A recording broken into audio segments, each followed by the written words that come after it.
bago tayo mag-secret file, ay ilike mo muna ang video na to at mag-subscribe na sa aming YouTube channel. Don't forget to click the notification bell para hindi ka nahuhuli sa latest episode ng DJ Rocky's Secret Files.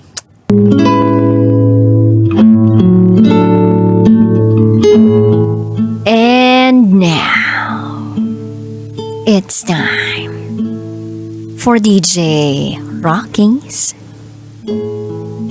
Secret Files.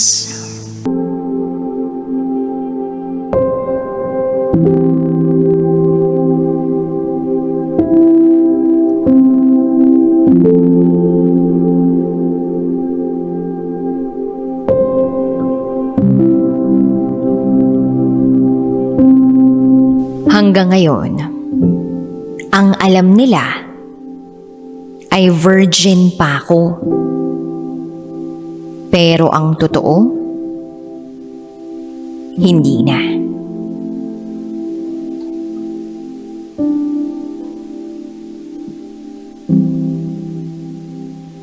Hi DJ Rocky. Itago mo na lang ako sa pangalang Keng. 21 years old from Quezon City. Sana hindi ako mahusgahan. Kaya ako ibabahagi itong kwento ko ay para sana kapulutan ng aral.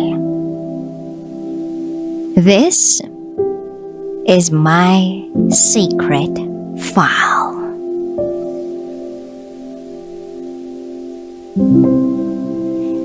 "17 years old ako nang may makilala akong lalaki na itago na lang natin sa pangalang John. Nang makilala ko siya, 19 years old na siya.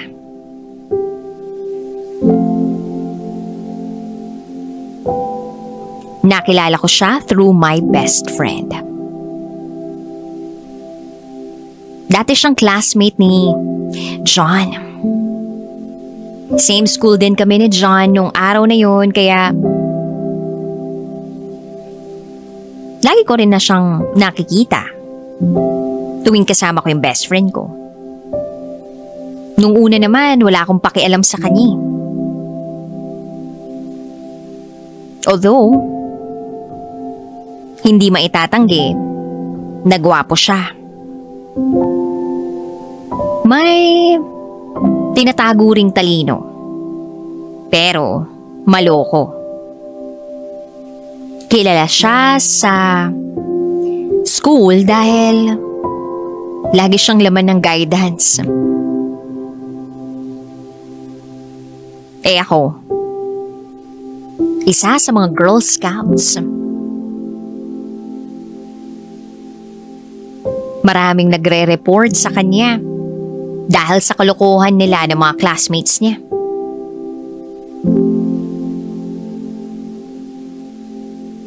Pero hindi yun dahilan para hindi sila maging closed ng best friend ko.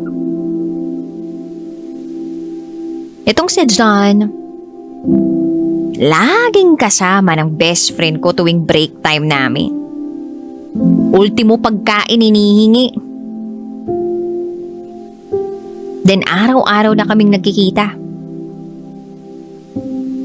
May time na nagkakasalubong kami ni John sa school kapag duty ako sa principal's office. Madalas ko silang sitahin dahil ang ingay nila na akala mo mga sigang tambay sa kanto. Nakuha pa ni John ang inis ko nung mga panahong yun.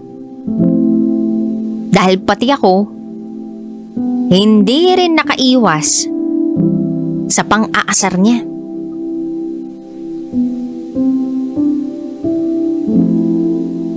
Akala mo naman close kami. Pero aaminin ko, DJ Rocky, nang dahil sa pang-aasar sa akin ni John, parang natutuwa niya ako sa kanya. Parang hindi na lang basta galit at inis ang nararamdaman ko. May kasama ng kilig. But then, alam ko sa sarili ko at sinabi ko talaga sa sarili ko na hindi ako magkakagusto sa loko-lokong yun. Time went by, unti-unting napapansin ng best friend ko na nagiging close na kami ni John. Kaya ang nangyari, inaasar na tuloy ako ng best friend ko kay John. Valentine's Day, hindi ko makakalimutan. Inada ko ni John sa social media at laking gulat ko nang mag-message siya sa akin. Hindi ko nga alam kung dapat kong basahin lahat ng minessage niya. Pero dahil kahit papano, nagkakaroon naman na kami ng samahan, binuksan ko na lang yung mensahe niya. At ang tanong niya sa akin ay, sasali ka ba sa sayaw bukas? Tinatanong sa akin ni John kung sasayaw raw ako. Hindi. Kaya sumagot ako ng, duty ako kaya hindi. Anong pake mo? Siyempre, kunwari lang na maldita tayo. Pero deep inside, kinikilig ako. Ayun. Chat-chat na kami. Parang kaya niyang paamuhin yung tigring ako. Ewan ko ba, DJ Rocky? Then, Feb 16. Birthday ng best friend ko. Siyempre, invited ako at invited din si John. Nag-chat sa akin yung best friend ko. Uy, dapat maganda ka mamaya kasi ikaw yung best girl ko sa party. Nag-reply naman ako ng, syempre naman tol. Pero kabado ako, DJ Rocky.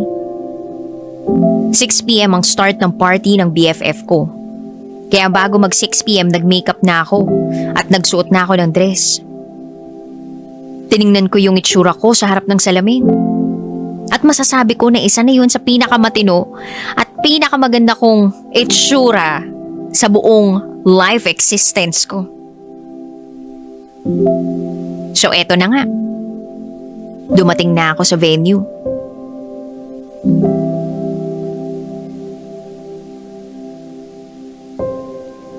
Medyo nahihiya pa ako. Pero pag pinagtinginan ako ng mga tao, and para bang nalock yung mga mata ko kay John. Pogi talaga si John. At sana magandahan siya sa akin. Maya-maya pa nilapitan niya na ako. Tapos inasar ako at sinabi sa akin, "Hoy pangit." Sumimangot ako. Pero deep inside, kinilig ako. Magkasama kami ni John. Kalagitnaan ng party, nakaramdam ako ng hilo. Naparami ako ng shot. Pumasok ako sa isang kwarto para magpahinga. Arkilado naman ang buong resort kaya kahit saan pwedeng matulog. Pagpasok ko sa kwarto, nakaramdam ako ng takot. Pero mas nangingibabaw yung pagkahilo ko. Kaya nag-cellphone ako doon sa loob ng kwarto kahit nahihilo ako. Nagsi-cellphone lang ako na nagsi-cellphone. Iniisip ko na baka makatulog din ako. Maya-maya pa, nakita ko na may message si John kaya inopen ko. Bigla na lang akong nagising sa pagkakahilo ko nung mabasa ko ang chat niya. Tinatanong niya ako kung nasaan daw ako. Gusto raw niya akong makausap. Nag-reply ako. Sinabi ko kung ano yung room number ko. Maya-maya pa nakarinig na ako ng katok. Bumukas na ang pinto. 1 a.m. na yon. Nagkwentuhan muna kami. Kinumusta niya rin ako. Tapos nagkwento siya ng mga kung ano-anong kalokohan niya.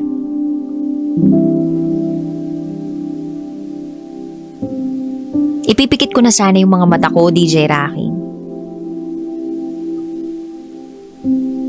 Pero, bigla na lang niyang sinabi sa akin ng, "Pwede pa kiss?" Natawa ako sa tinanong niya sa akin. Sumagot ako ng, "Tarantado ka no?"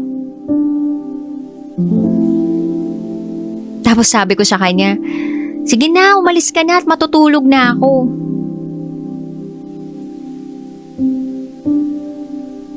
Pero, nagulat ako sa sinabi niya. At ang sabi niya ay, "Sige na, isa lang." DJ Rocky, noong mga oras na yun, halo-halong emosyon ang nararamdaman ko. Siyempre kasama pa dun yung matinding pagkahilo ko dahil sa naparami ako ng inom. Pumayag ako. Nahumalik siya sa labi ko. Pero, akala ko hanggang dun lang yun. Meron pala akong magagawa na hindi ko akalaing magagawa ko. And besides, hindi naman ako handa. Wala eh.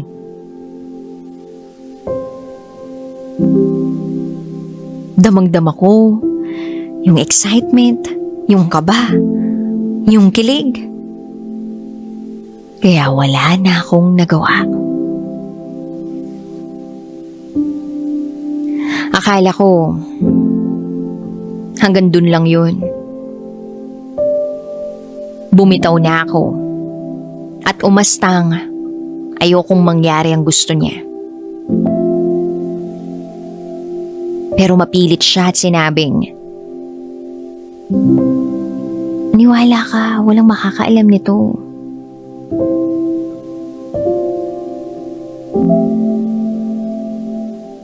At dahil matagal-tagal na kaming magkaibigan, at nakuha naman niya yung tiwala ko, sumagot ako ng sige. Unti-unti niyang hinawakan ang kamay ko. Then naklakbay na ang mga kamay niya sa mga hita ko.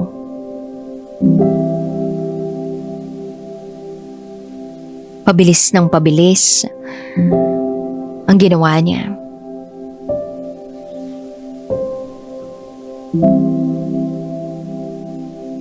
And after mangyari ng bagay na yon,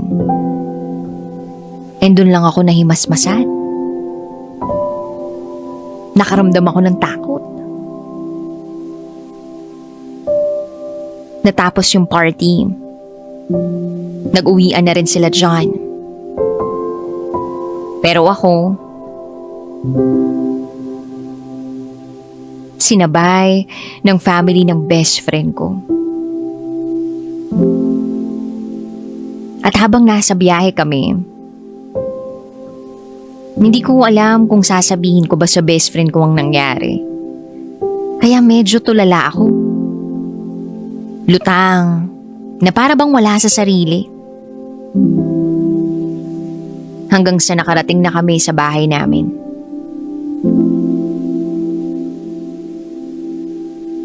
Nagdaan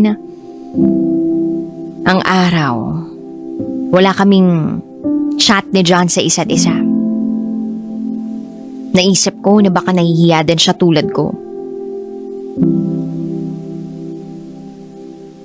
Then the following day, nag-message si John. Bumati siya ng good morning. Tinanong niya ako kung kumusta ako. Sabi ko okay lang ako. Kahit na gustong sumigaw ng isip at puso ko na naguguluhan pa rin ako. Na nagigilty ako. Kasi bakit ko nagawa yun? Bakit namin nagawa yun? Maya-maya pa ay nag-message uli si John. Nangihingi ng sorry.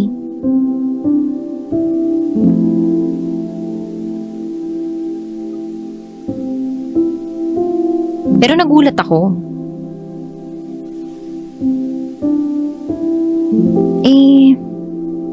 Bakit siya nangingi ng sorry?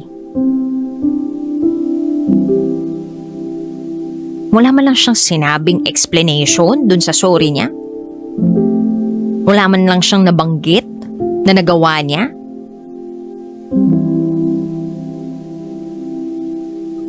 At ang sabi niya lang, sorry kasi lasing siya?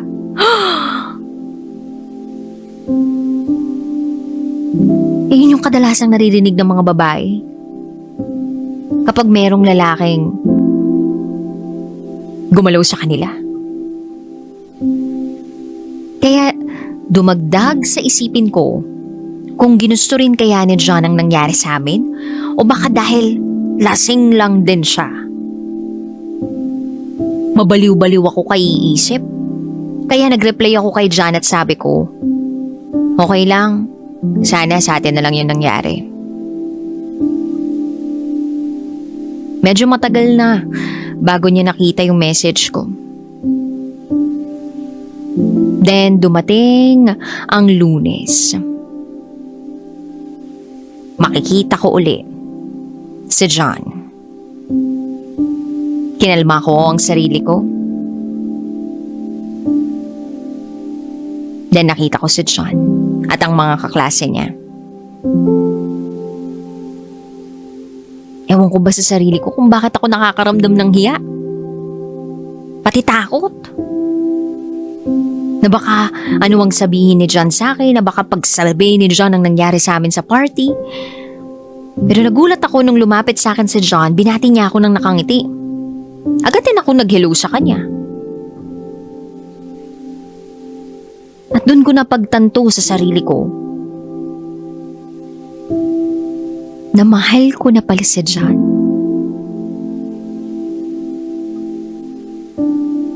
Mahal ko na siya. Bago ako matulog, may message si John. Nag-good night siya sa akin. Niyayaya niya ako lumabas. Lumabas kaming dalawa. Tumalon-talon ako sa kilig nung gabing yun. Friday nung lumabas kami. Ang paalam ko sa parents ko ay sa best friend ko lang ako pupunta. Pero ang totoo, lalabas kami ni John. Friday night nag-rides kami. Dinala niya ako sa kung saan-saan para kaming magjowa. Lambingan, kwentuhan, tabing natulog. Chinek-in niya ako, DJ Rocky. Hanggang sa pangalawang pagkakataon, may nangyari.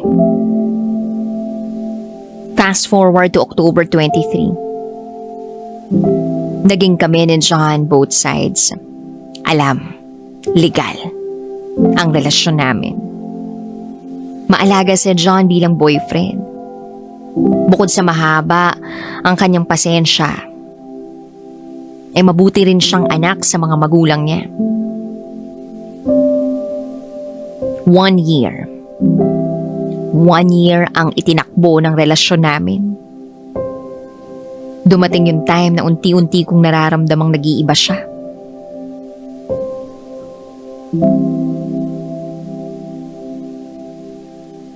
Tinanong ko siya kung ako pa rin ba o may iba na siya.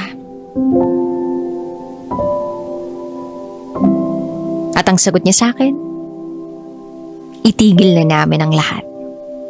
Unahin ko na lang daw yung pag-aaral. Babalikan niya raw ako pag okay na. Nangako siya sa akin, DJ Rocky, na wala siyang ibang mamahalin habang nag-aaral kaming dalawa. Nagdesisyon akong pumayag sa gusto niya dahil totoo naman na dahil sa relasyon namin, medyo nalilihis kami ng focus. Nawawalan kami ng focus. Kasi lagi kaming laman ng rides. Nag-hotel kami.